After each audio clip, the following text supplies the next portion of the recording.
भाऊ काय सांगणार उद्या नगर परिषदांचा निकाल आहे. संपूर्ण राज्याला उत्सुकता लागलेली आहे. कारण यंदा ज्या होत्या सत्तेविरुद्ध सत्तेत पक्ष पाहायला मिळाले. शिवसेना विरुद्ध शिवसेना असा सामना बऱ्याच ठिकाणी होता.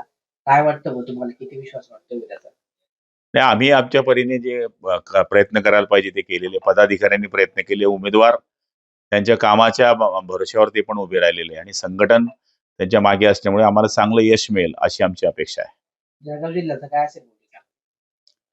जळगाव जिल्ह्यामध्ये आम्हाला पाचोरा असेल, भडगाव असेल, मुक्ताईनगर असेल, धरणगाव असेल, नशिराबाद असेल किंवा चोपडा असेल, या ठिकाणी आम्हाला यश मिळेल असं आम्हाला वाटतंय.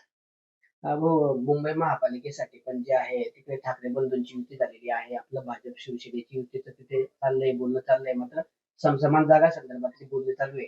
काय वाटतं भाऊ ठाकरे बंधूंचं आपल्या भाजप शिवसेनेच्या युतीला आव्हान असेल का?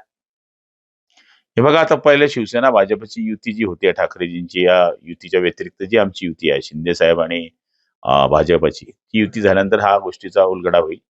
आणि मला तरी असं वाटतं की प्रथमतः आमच्या जागा कशा वाटप होतात त्याच्यावर सगळं अवलंबून आहे.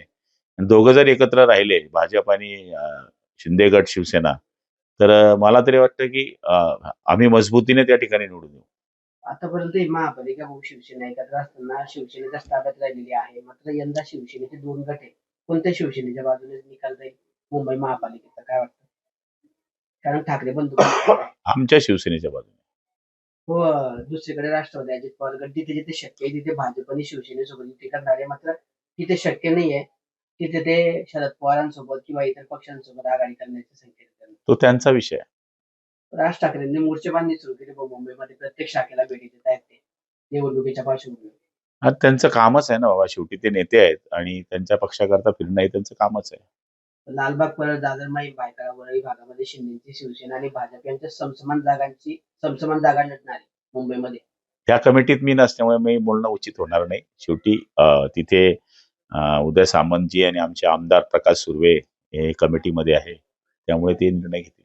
तो सामन्यामधून एकनाथ शिंदेवर पुन्हा टीका करण्यात आली आहे. सामना त्याच्यावरच चालतोय, शिंदेवरच.